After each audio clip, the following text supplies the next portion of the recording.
Hey guys, welcome to another video of mine. I'm about to show you crazy stuff today, so prepare your mind to be blown. This is intense stuff. So let's get into it. The state government is about to launch a new form of digital ID that means you'll never have to hand over your personal details to anyone again. It will all be stored in the Service New South Wales app on your phone, which will prove you are who you say you are. Scanning his licence, passport and Medicare card, in less than 3 minutes the minister proves he really is Victor Dominello. This is unquestionably the Holy Grail. This is your first look at the state's new digital ID. This is a huge step forward in giving back people control over their data, control over their identity. Personal credentials will be stored on your device. No IDs need to be handed over. And that means keeping your address and birth date to yourself. If you need to hire a car, rent a property, set up a bank account, check into a hotel, or prove you're over 18 to buy alcohol or attend an event. But how can it trust you are who you say you are? Well, you'll need to take a selfie, which will be cross-checked against other forms of ID you've submitted, and when there's a match, you're good to go. The technology will be opt-in and should be available later this year.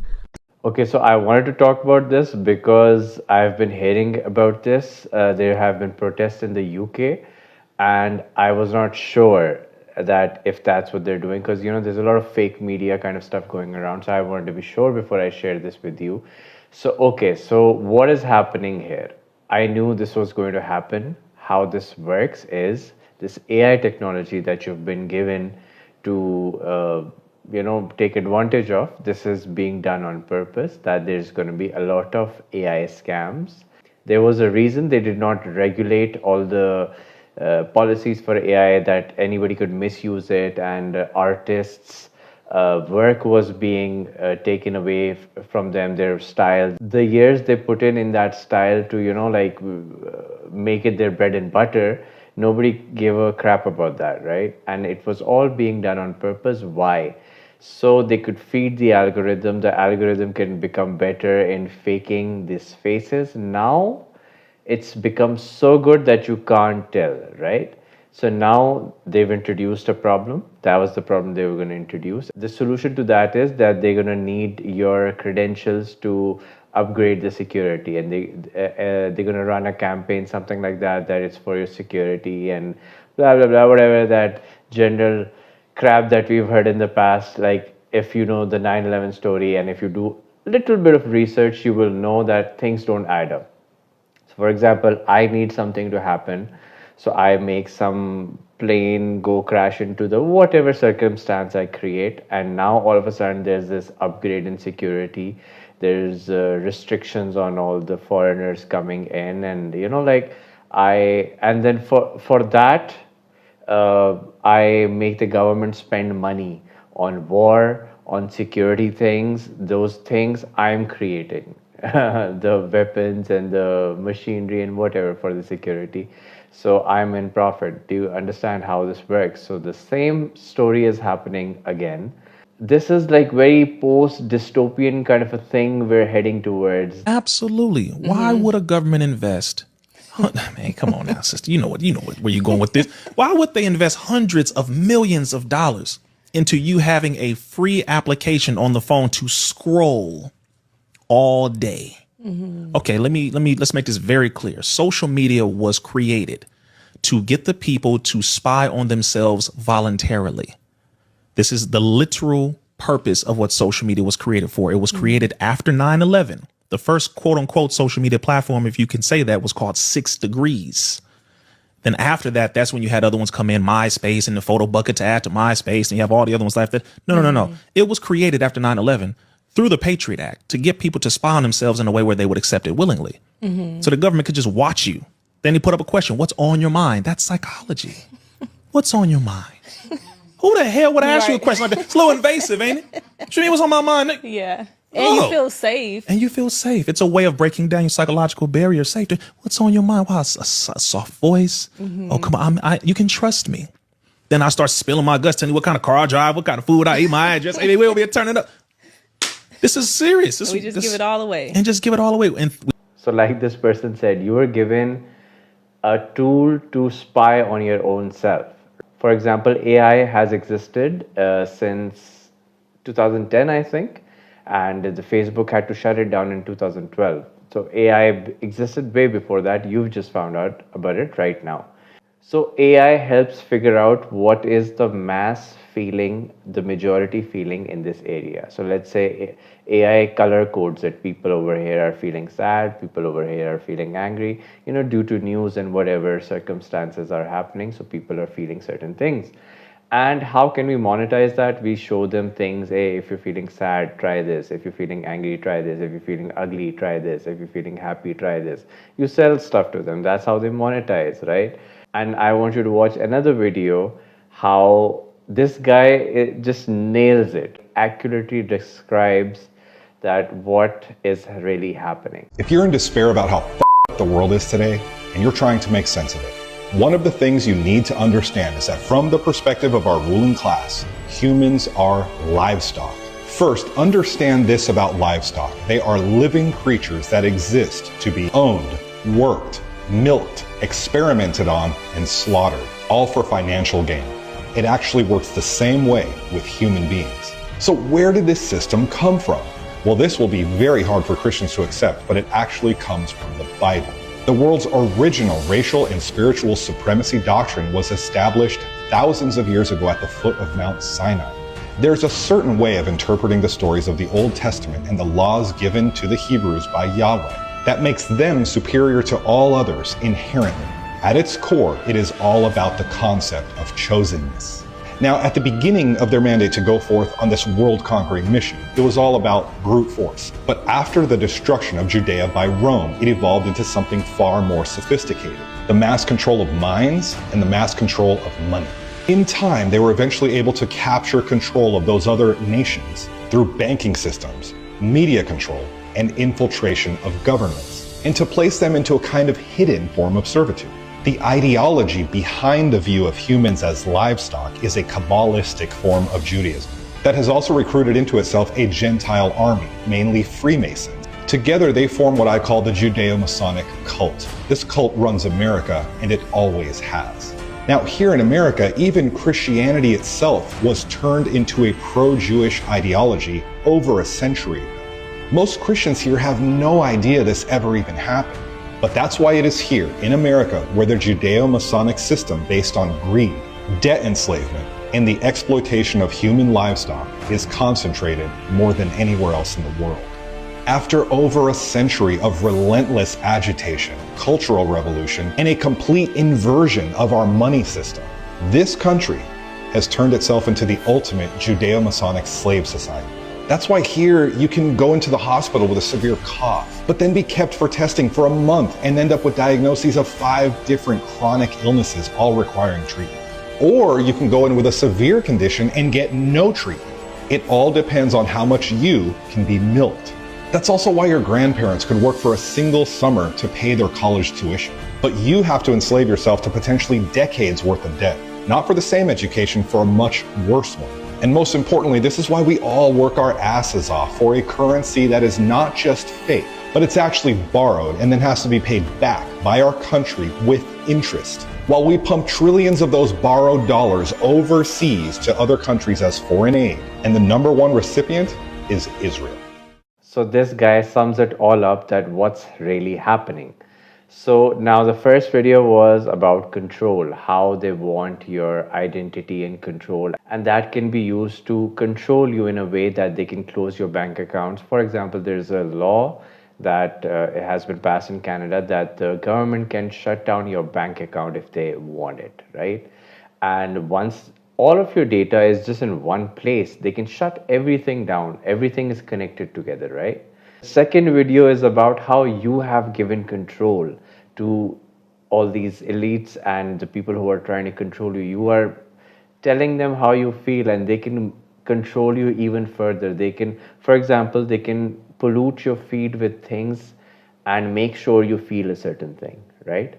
And then once you upload a status, so that reassures that, yeah, this place is feeling like that now, right? It's that easy to social engineer your behavior, your feelings, because you tell a computer or an app that how you're feeling, and it shows you things in return on your feed, and then it makes you feel a certain way, and then you reassure that feeling by sharing your status or a story, and therefore like the AI can confirm it that yeah, Kling, these people are feeling like that, and we want everyone to feel like this at this hour.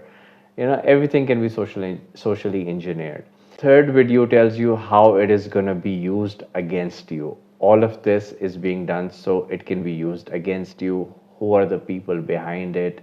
What is the mindset behind it? Okay, so now let's say they introduce a system where you are like compelled to go for this, let's say RFID chips that have been there for a very long time. People rejected it, few got it, but now the digital ID thing will be in your face. For example, another pandemic comes, right? What will you do? You had no option in the previous pandemic. You had no option but to take the government's money, right? For example, something like that comes again, and now they say you have to have a digital ID if you want to get paid by the government. You will go for it, right? They'll create a situation that is as such that puts you in that situation, right? What I'm trying to say is they've already done this exercise once, all right?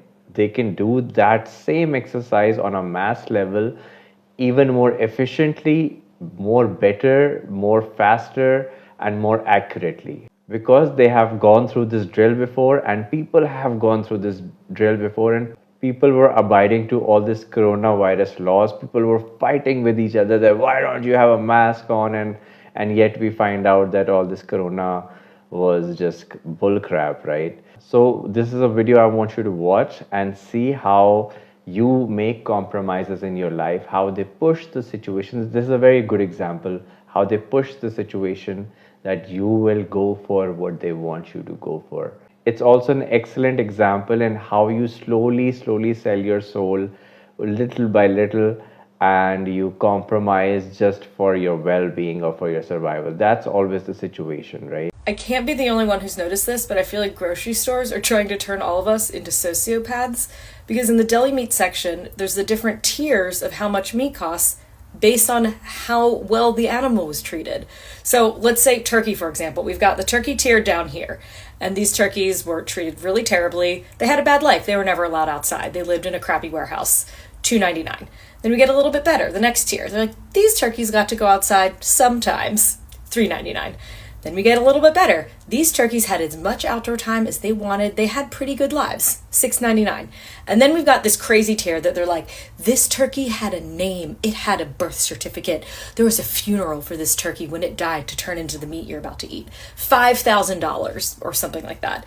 And what is not fair is that if you walk into that grocery store just like a full-on psychopath with no emotions, you're like, I want my animals tortured and cheap. And the grocery store is like, you're in luck. That's exactly how we sell them.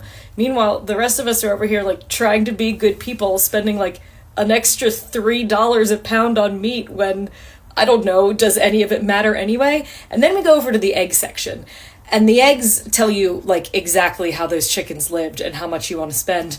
But now that eggs are so expensive, everyone is just buying the tortured chickens. And it doesn't even stop at that. Like, if you want a nice shirt and you're like, I just want a plain white t-shirt that was made ethically, you can find that for like $89. Or you can get, one that was definitely made by slave labor for $2.99.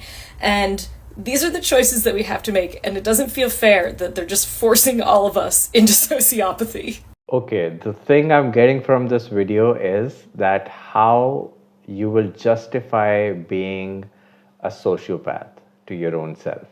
Low-key you are, right? We all know what these chickens go through, but inside you will be like, why do I care? It's just chickens. I want the cheapest thing because I have a family to worry about. And obviously you justify it through something.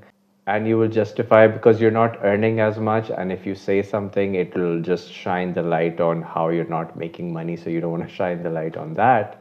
So you will justify it in any way. That's all I'm saying, that we slowly justify things and we slowly sell parts of our soul, and we act all right about it, and slowly we're turning into sociopaths. That's what's happening, and this will keep increasing. That when once it comes to human rights, right, we will turn into sociopaths. For example, you saw with what's happening with the Palestine issue. There are people who are pro-war because pro-war was benefiting them.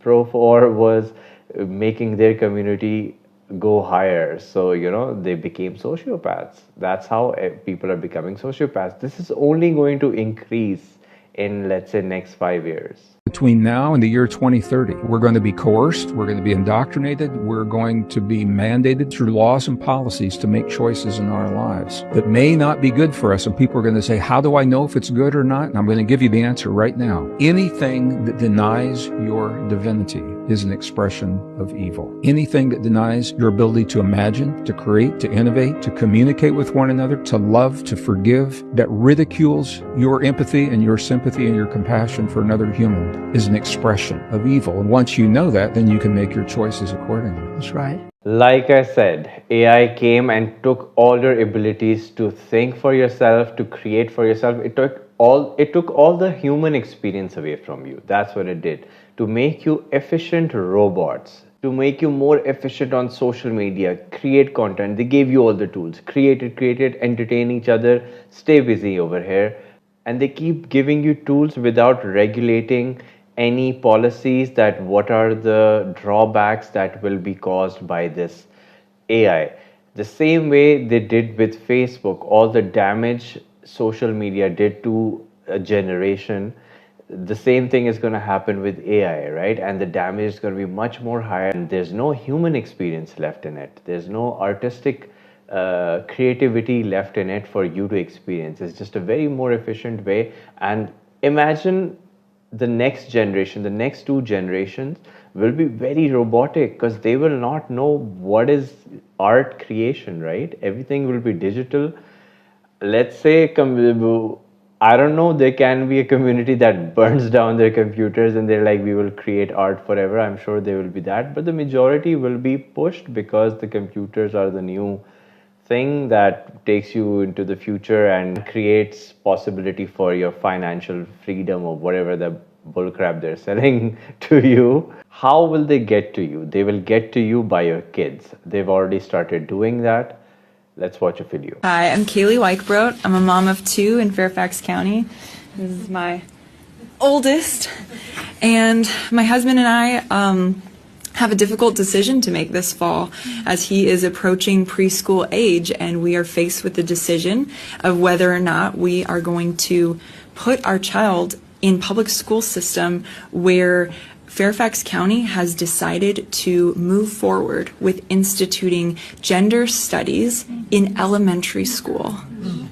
Despite having done a study group, a focus group in the community to see if parents even wanted this. And when parents said no, the board voted 16-0 and said we're moving forward anyways. This shows clearly that they see parents not as partners, but as an obstacle for their agenda. And I have a really hard time looking at him and going, here, I'm just going to give you over to people who do not want to partner with me in how you're going to be raised. School and education is a huge part of a child's life. And early childhood is supposed to be filled with exploration and creativity and fun, not debating issues that are for adults to handle. These kinds of topics should be introduced sensitively and by parents who are raising their children with their values, not with an ideology passed down from the top. I'm a mother from Rhode Island who was sued by the teachers union simply because I wanted to know what my kindergartner would be learning in school. I asked to see the curriculum and my school told me I had to submit a public records request. The curriculum wasn't posted online and it wasn't available in a school district. Then I asked them if they were teaching gender theory, and they told me that they don't call children boys and girls, and they embed the values of gender identity into every classroom, including kindergarten, and they didn't want to answer any of my questions further. And when I did submit the public records request that they told me to submit, and I submitted hundreds because I had hundreds of questions, my school board then put my name on the agenda of a public school board meeting and held a public school board meeting to discuss suing me for submitting the request that they told me to submit. The story you've told indicates that they are bullies. They are bullies. They're supposed to be stopping bullying in the schools, but they themselves are role models for bullies. All of our problems are based in the fact that all value has been reduced to money. There's no more valuation of quality of life, no valuation of love, of community. There's valuation of money, and I need to get mine in order to be okay. And we all have to find the values that live within us rather than accepting the values that are offered us by society. Morality is not about following a rule system over there. It's about getting in here and going like, what matters to me? What's right? Not what my fear tells me to get, but what's right? How do I get there? Stop listening to the fear. Listen for the love in here. Find the way to go in here. And we change the world by what we have become, not by what we do. So that's what I'm trying to say. That's what they've brought you down to. You just care about money making. That's what everybody cares about these days. That's what I've been hearing. And in order to do that, you will become a very efficient robot. And all the tools have been given to you. You've given them all the rights and all the control, which you will do in the future. And you're stuck. You're stuck in this prison that you're never getting out of. And this is the time that you can actually get out of it before it gets even worse. You still have the time to get out and learn a different way of life, learn new things, learn how to sustain your life before you're just so used to convenience. You can go in the description and click on the link and join the community if you want to leave the matrix, if you want to get out of the system, which is about to come. But I told you in the beginning, this video is going to be too much. And these are things that if you're all right with, fine, live in this cage. But the ones who don't want to live in this cage, I suggest you go down, click in the link. All right, guys, that's enough for the video. And I hope you make the right choices in life. And I'll see you later.